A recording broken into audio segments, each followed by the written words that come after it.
कई खौफनाक हवेलियों के किस्से अब तक आपने सुने होंगे, मगर कोई ऐसी हवेली नहीं थी जहां कोई रहता हो। इसलिए दास्तां कितनी सच है और कितनी झूठ, ये शक हमेशा बना रहता है। मगर आज जिस हवेली की कहानी हम आपको बताने जा रहे हैं, वहाँ एक परिवार रहता है और साथ में रहती है रमैया, जिसे मरे 200 साल का वक्त गुजर चुका है। यह कहानी करीब 200 साल पुरानी है। उत्तर प्रदेश में एटा के पास एक हवेली है।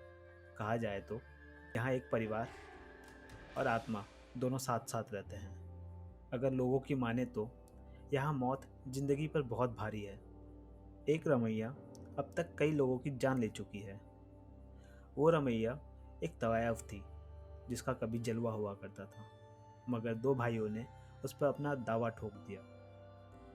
नाच के दौरान झगड़ा हुआ और इस झगड़े में रमैया बेमौत मारी गई। यह किस्सा 200 साल पहले का है, लेकिन आज भी उस हवेली में रमैया को देखा जाता है, जहां उसके नाच गाने और घुंघरों की आवाज़ सुनाई देती है। हवेली में लोग रहते हैं, मगर खौफ के बीच। और यही नहीं, यहाँ कई सारी मौतें हो चुकी हैं। लोगों की माने तो शाम होते ही एटा के चमकरी गांव की इस हवेली से अचानक एक चीख गूंजती है। आवाज़ किसी लड़की की है। कहती है, मुझे हवेली से मत निकालो, ये मेरा घर है, वरना मैं तुम सबको बर्बाद कर दूंगी।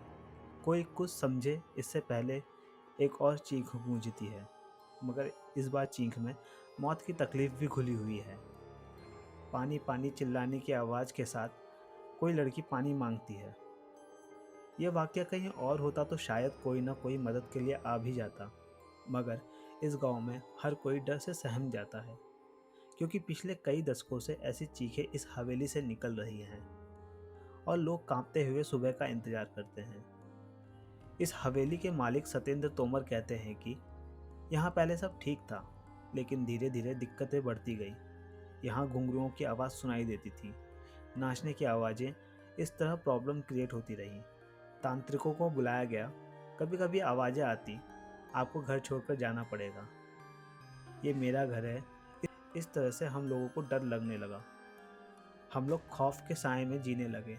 लेकिन सवाल यह था कि आखिर कौन है ये लड़की और इसका इस घर से क्या रिश्ता है। क्यों दिन ढलते ही इस हवेली के पास से होकर गुजरने वाले रास्तों पर कब्रिस्तान का सन्नाटा पसर जाता है और एक अजीब सी लड़की इस हवेली में भटकती दिखाई देती है। कभी झरोके से झांकती तो कभी हवेली की छत से टकटकी लगाए दूर किसी मुसाफिर का इंतजार करती। बताते हैं कि उसकी नज़रें हर किसी को अजीबोगरीब तरीके से घूरती हैं, मगर कभी इन्हीं नज़रों के दीवाने थे लोग। वो जहाँ खड़ी होती थी उसी के आसपास खड़े होकर लोग उसका दीदार करना चाहते थे। जिस घर में वह रहती थी उसकी खिड़की पर लोगों की नज़रें टकटकी लगाए रहती थी। इंतजार करते थे लोग कि कब खिड़की खुले और उसका दीदार हो। ऐसा जलवा था रमैया का। इस हवेली के आसपास रहने वाले बुजुर्ग बताते हैं कि इस हवेली में से एक खूबसूरत सी लड़की निकलती थी, जिसे जब वो पकड़ने की कोशिश करते तो वो बिल्ली बन जाती।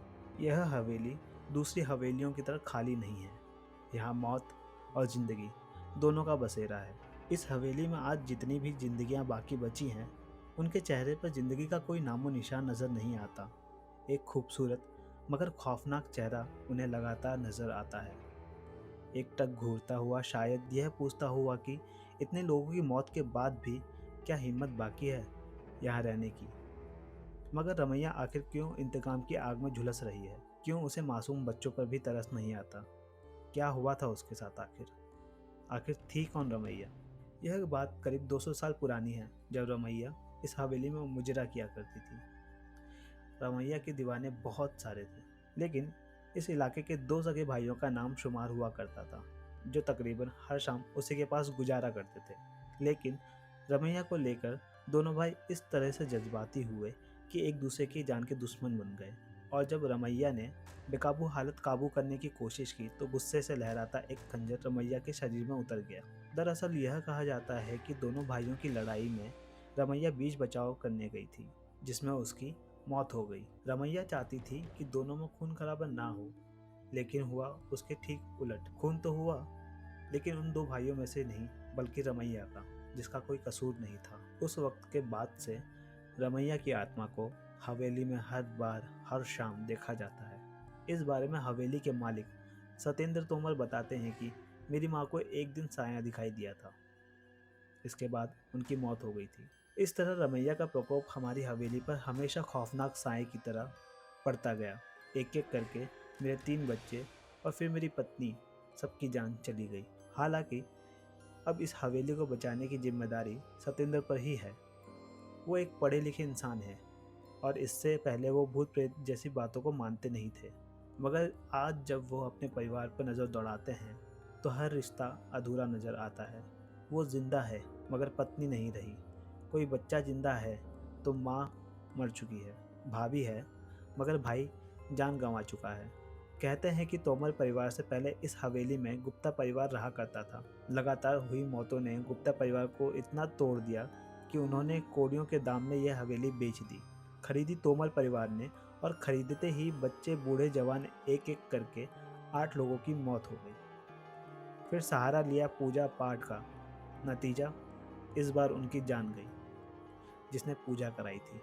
यही वजह है कि आज इस हवेली में किसी के चेहरे पर रौनक नजर नहीं आती।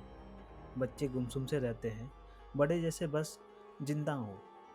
घर घर सा नहीं लगता और लगे भी कैसे, क्योंकि घर ने उन्हें कभी अपनाया ही नहीं। एक एक करके सब लोगों ने अपने परिवार के हर एक सदस्य को खोया है। आज भी हर शाम को रमैया उस हवेली में चीखती चिल्लाती है और लोग आज भी कई सारे साए को उस हवेली में देखते हैं। अगर वीडियो पसंद आई हो तो सब्सक्राइब करें और लाइक करें। Thank you.